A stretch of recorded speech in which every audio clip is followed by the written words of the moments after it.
अफसर बनना चाहते हो तो कहीं और क्यों जाना। गूगल प्ले स्टोर से हमारी app IAS with Harimohan download करो और तैयारी शुरू करो। हेलो दोस्तों, जिस तरीके से लगातार न्यूज़ आ रही है और दिन प्रतिदिन चाइना की तरफ से कुछ ना कुछ खटपट आ रही है और हमारे सैनिकों की और उनकी लगभग झड़प हो चुकी है और ऐसा लग चुका है कि जंग का नगाड़ा बज चुका है, तैयारी फुल फ्लेजेड लेवल पर है और किसी भी समय पर ये जंग जो है वो आर या पार की सिचुएशन में आ सकती है। ऐसे में एक डेवलपमेंट जो है इस समय पर जो देखी जा रही है वो ये कि हमारी आर्मी को ने या हमारी जो गृह मंत्रालय है उन्होंने और सबने मिलकर एक डिसीजन लिया कि हमारी जो ITBP हैं वो सशस्त्र सीमा बल SSB जो कि मिनिस्ट्री ऑफ होम अफेयर्स के अंडर में आती हैं और साथ में ITBP, इन दोनों जो पैरामिलिट्री फोर्सेस हैं, मतलब मिलिट्री के पैरेलली इक्वली इक्विप्ड होते हैं, लेकिन कहीं ना कहीं ये इंटरनल मैनेजमेंट और थोड़ा बहुत इसी लेवल की जो फ्रंट लाइन पॉलिसीज़ होती हैं उनको सपोर्ट करने के लिए, उनको हैंडल करने के लिए या हल्की लड़ाई के लिए तैयार किए जाते हैं। तो बहुत ज़्यादा फेस टू फेस यानी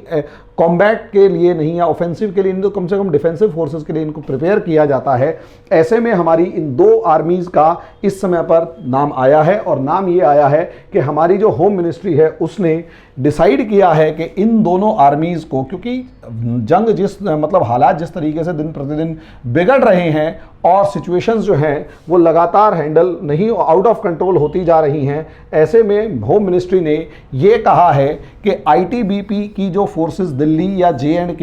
के अंदर SSB और ITBP की जो फोर्सेस इन दोनों जगहों पर इस्टेब्लिश्ड हैं, प्रेजेंट हैं, उन सबको नेपाल और भूटान के बॉर्डर पर भेजा जाए और खासकर ट्राई जंक्शन इलाकों पर भेजा जाए। ट्राई जंक्शन इलाके वो जहां से चाइना एंटर कर सकता है, जहां से चाइना एंटर करेगा उस जगह पर अपनी ITBP और इन सबको भेजा जाए। रीज़न क्या है? क्योंकि नेपाल के ऊपर तो आप कभी भरोसा कर ही नहीं सकते इस समय पर, जिस समय पर नेपाल ने पूरी की पूरी सिचुएशंस के अंदर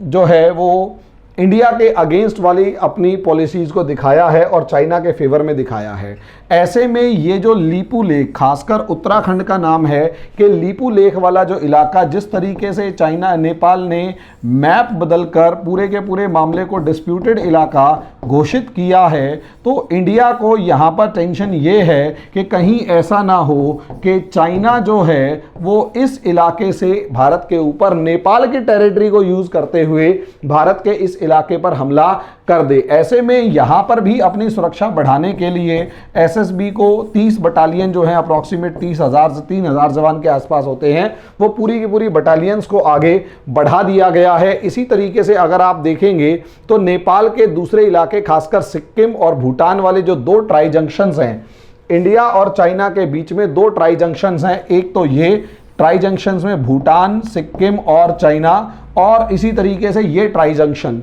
ऐसे में उम्मीद की जा रही है, और तीसरा ये ट्राई जंक्शन है। ठीक है, इन तीनों इलाकों के ऊपर, और खासकर चाइना तो इस पूरे इलाके के ऊपर अपना दावा ठोक चुका है, तवांग पे वो पहले ही दावा ठोकता है, तो पूरी उम्मीद है उस इलाके में, इस इलाके में और इस इलाके के अंदर भी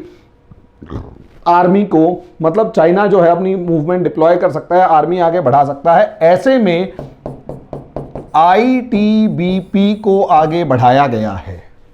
समझे, इंडो तिब्बत बॉर्डर पुलिस जो है उसको और SSB की जो टुकड़ियां हैं उनको आगे बढ़ाया गया है। और पूरी तैयारी जिस तरीके से ये है कि अगर चाइना इधर से भी आता है तो हम यहां पर भी मुस्तैद रहें पहले से। बॉर्डर पे, फ्रंट पे तो आर्मी है, लेकिन पैरामिलिट्री फोर्सेस जो है वो इंटरनल डेकोरम को मेंटेन करके रखें। यहां पर सिचुएशन इस तरीके से है। तो दोस्तों, इस तरीके से जो सिचुएशंस दिखाई दे रही हैं, साफ तौर पर नजर आ रहा है कि आने वाले समय में युद्ध होने जा रहा है और लगभग भयंकर युद्ध होने की तैयारी हो चुकी है और फुल फ्लेजेड वॉर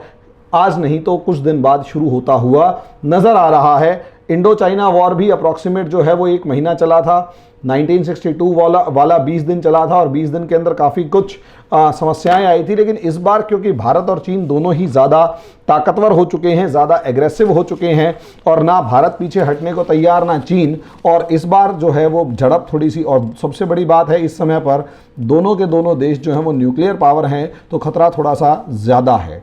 बहुत से लोग मेरे को क्रिटिसाइज़ करते हैं कि मैं हर बात को युद्ध के ऊपर ले जाता हूं। दोस्तों, मैं ये वीडियोस अप्रैल से बना रहा हूं। आप सभी बच्चे मेरी अप्रैल वाली वीडियो देख लीजिएगा। उसमें मैंने कहा था कि हालात इस बार जो हैं वो युद्ध होकर मानेंगे, और अप्रैल और मई की वीडियोस में आपको साफ नज़र आएगा कि मैं कह रहा हूं। तो वो अब बात काफ़ी हद तक इस मामले में सच होती हुई नज़र आ रही है। अगर मेरे से पूछा जाए तो मैं तो यही चाहूँगा, यार मैं तो दिल्ली में रहता हूं, यही चाहूँगा कि युद्ध ना हो, लेकिन मजबूरी ये है कि हालात इस तरीके के नज़र आ रहे हैं कि आज नहीं तो कल युद्ध होता हुआ, खुले तौर पर युद्ध होता हुआ नज़र आ रहा है। बाकी किस्मत के ऊपर है कि कहाँ क्या मामला होगा। दोस्तों, तब तक के लिए आप